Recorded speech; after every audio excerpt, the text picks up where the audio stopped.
The brochure had been alluringly simple.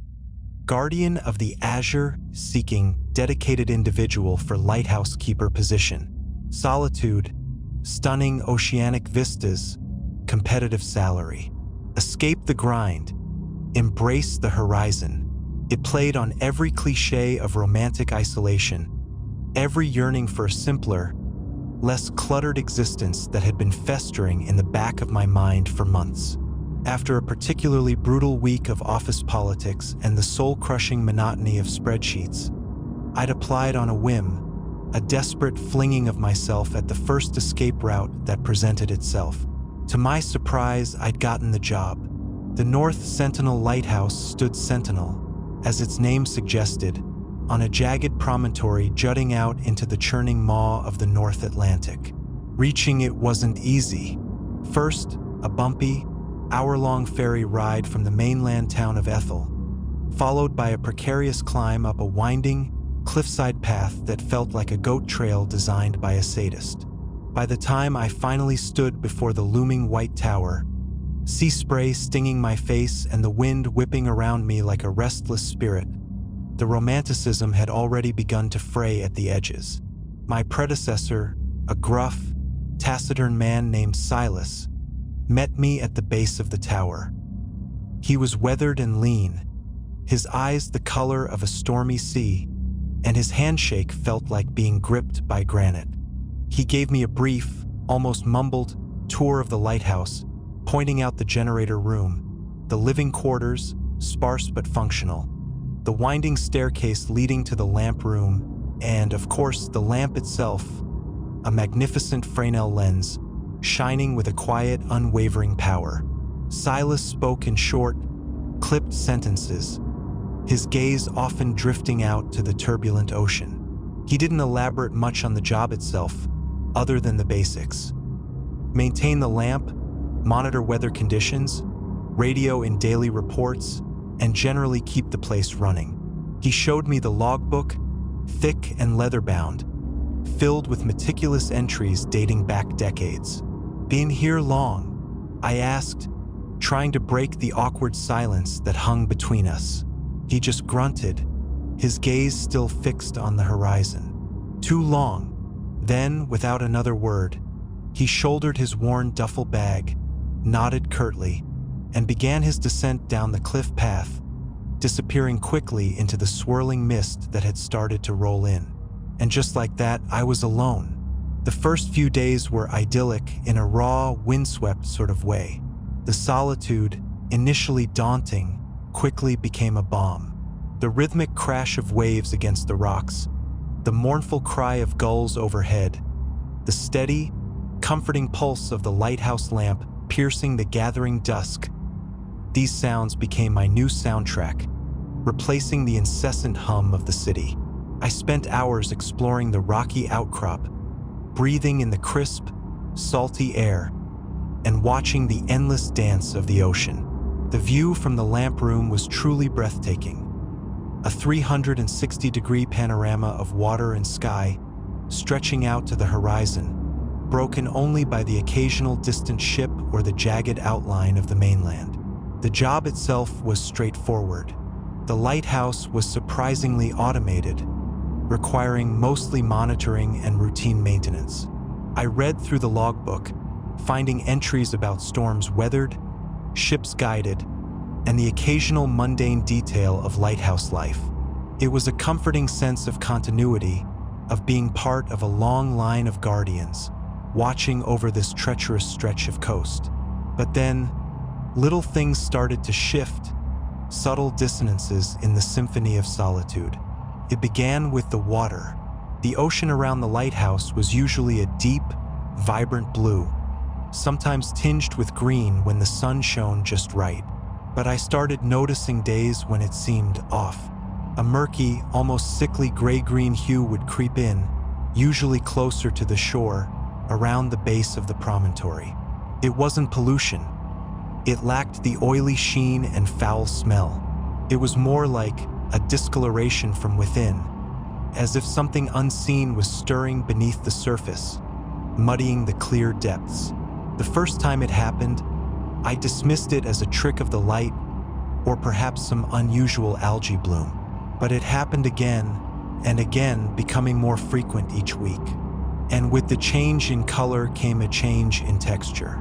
The water, usually crisp and clean, would become strangely viscous, almost oily to the touch when the spray reached the lighthouse windows during storms.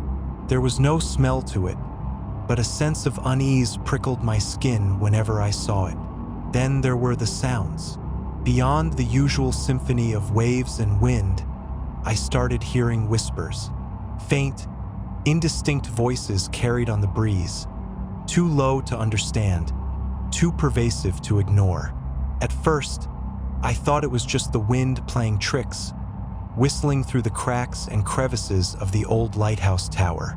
But the whispers persisted even on calm days, weaving themselves into the background noise, like someone was murmuring secrets just beyond the edge of hearing. I tried to rationalize it. The isolation was getting to me, I told myself. My senses were heightened, hypersensitive to any deviation from the norm. Loneliness was playing tricks on my mind, making me imagine things. I doubled down on my routines, meticulously checking the lamp, cleaning the lens, making my radio reports, trying to impose order on the growing unease that gnawed at me. One evening, I was in the lamp room, polishing the Fresnel lens, the rhythmic sweep of the light cutting through the gathering dusk. The gray-green water was back, swirling around the base of the lighthouse, looking thicker and more ominous than ever. The whispers were stronger too, almost coalescing into discernible words, though still just beyond the grasp of understanding. As I looked out at the murky water, I saw something move, a flash of white just beneath the surface. I leaned closer, peering intently into the gloom. It was gone. I blinked, thinking I'd imagined it. Then it reappeared. Another flash of white, this time closer, sharper. It looked like bone. My heart pounded in my chest. I scanned the water, my breath catching in my throat. There were more of them now, scattered throughout the murky water, flashes of white, sometimes elongated, sometimes oddly shaped, moving with the currents. Bones. Human bones? A cold dread seeped into my bones, chilling me to the core. This wasn't algae bloom. This wasn't my imagination. Something was happening in the water, something unnatural. I stumbled back from the window, my hand flying to my mouth to stifle a gasp. The whispers intensified, swirling around me in the lamp room, seeming to emanate from the very air, from the stone walls themselves. They weren't just whispers anymore. They were murmurings, sighs, choked sobs, and beneath it all, a low, rhythmic chanting, ancient and guttural, that vibrated in my chest. Terror, raw and visceral, clawed at my throat. I had to get out of here. I had to radio for help. I scrambled down the winding stairs, my legs trembling beneath me, the whispers chasing me down, echoing in the stairwell. I burst into the radio room, my fingers fumbling for the microphone. My hands were shaking so badly I could barely grip it. Mayday! Mayday! This is North Sentinel Lighthouse, requesting immediate assistance. My voice cracked, betraying my fear. Silence crackled back from the radio.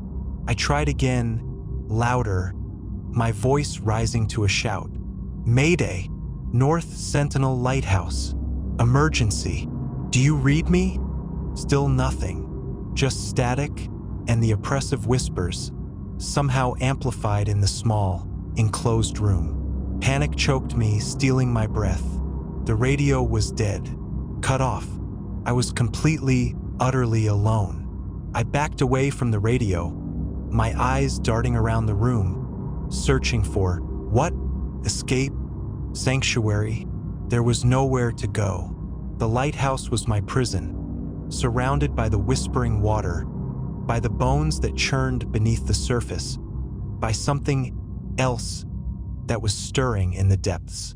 Driven by a desperate need to understand, to find some rational explanation for the growing horror, I turned back to the logbook. Maybe Silas had written something, anything. I frantically flipped through the pages, skimming entries, searching for a clue, a hint, anything that could shed light on what was happening. Days blurred into nights.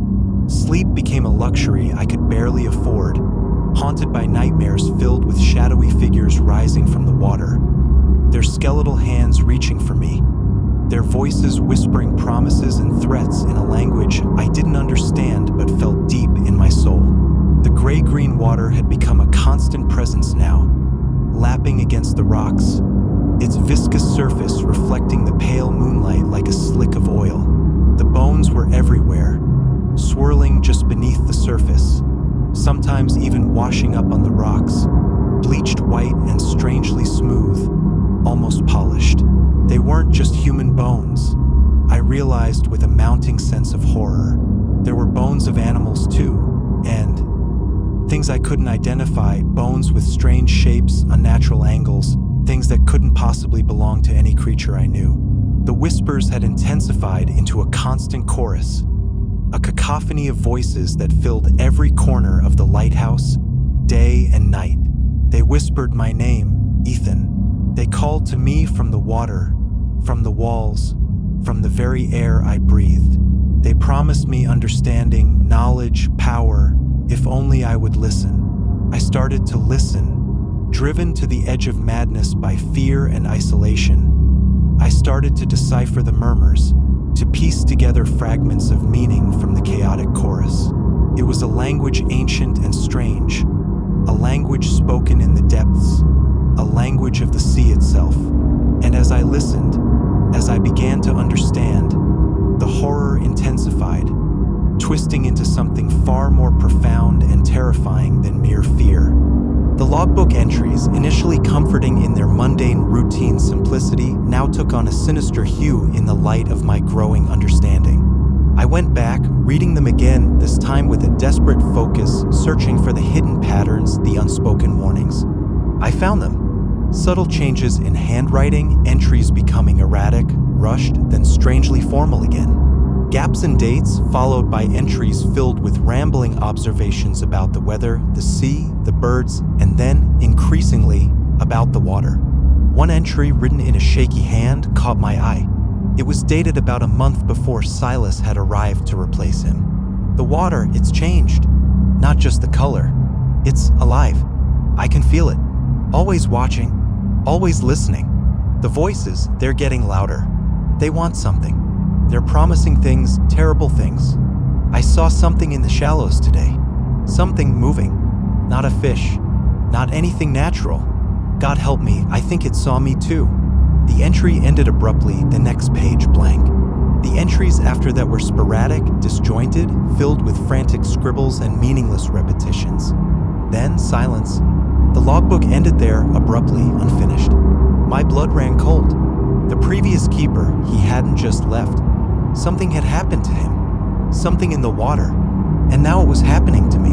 The voices were growing louder, clearer, more insistent. They were telling me of a being, ancient and vast, slumbering in the deep trenches beneath the ocean, a being of immense power, a being that was awakening. The gray-green water was its breath, the bones its leavings, the whispers its thoughts reaching out, touching the surface world. It wanted to be acknowledged. It wanted to be worshipped. It wanted something more, something terrifyingly ambiguous. One night, I looked out at the water, and it was no longer just gray-green. It was luminous. A faint, sickly phosphorescence emanated from the depths, illuminating the swirling bones, making them glow with an eerie, ethereal light. The whispers coalesced into a chorus, chanting my name, inviting me to join them, to descend into the depths, to become one with the being in the water.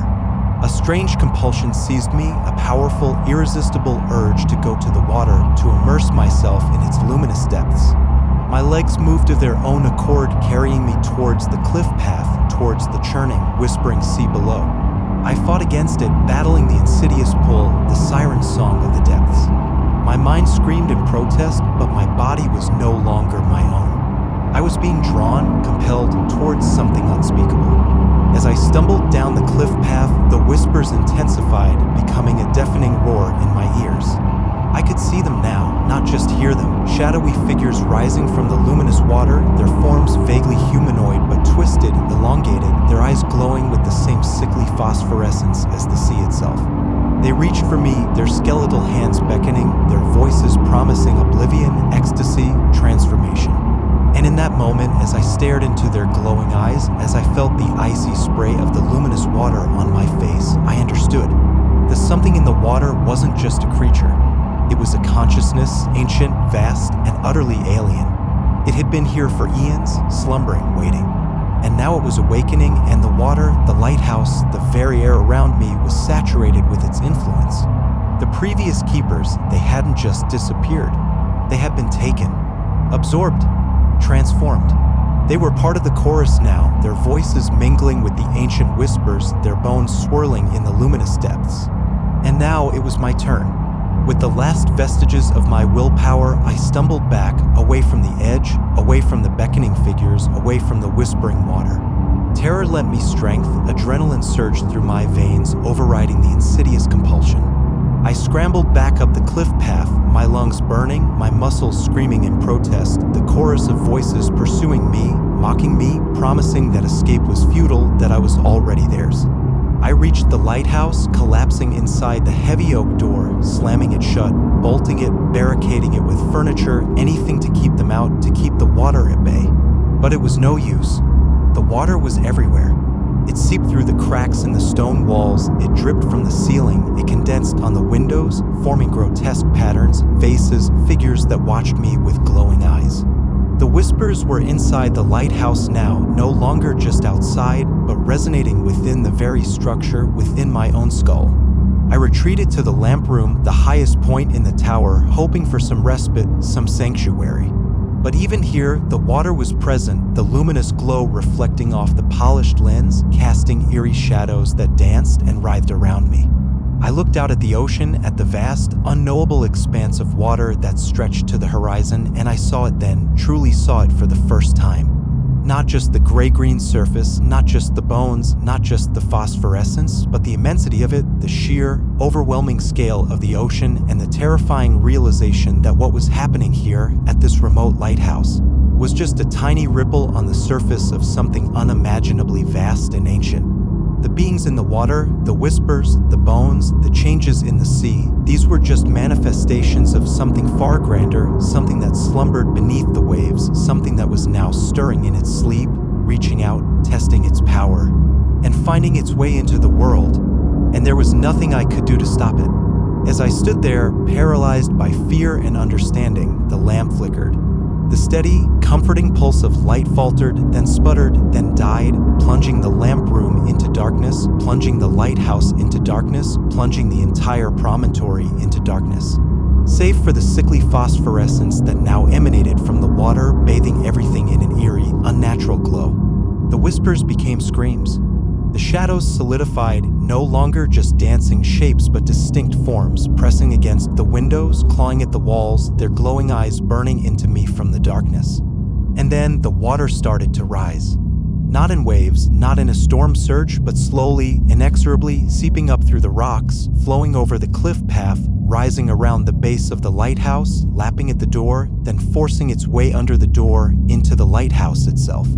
The luminous, viscous water flowed into the lamp room, rising around my ankles, cold and slick, the bones swirling within it, bumping against my legs.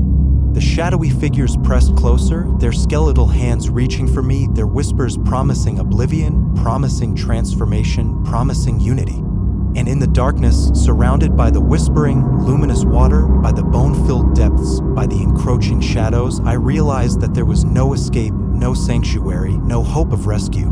I was alone, utterly and irrevocably alone, at the mercy of something ancient and vast, something that was awakening in the depths, something that was in the water. And as the luminous water rose higher, engulfing my legs, then my waist, then my chest, I looked out one last time at the dark, whispering ocean, and I saw my reflection in its phosphorescent surface. But it wasn't just my reflection. It was something else too, something shifting, changing, merging with the water, with the bones, with the shadows. And as the water closed over my head, as the whispers became the only sound, as the darkness became absolute, I knew that I was no longer Ethan. I was something else now, something new, something of the water. The North Sentinel lighthouse stood dark against the stormy sky, its lamp extinguished, its guardian gone. The gray-green, luminous water churned around its base, whispering secrets to the rocks, to the wind, to the stars. And in the depths, something ancient stirred, its awakening complete, its influence spreading, reaching out from the remote lighthouse, further and further, into the vast, unknowable ocean and beyond. The horizon, once a line of hope, was now a gateway to something unimaginable, something that had risen from the water and was coming for the world.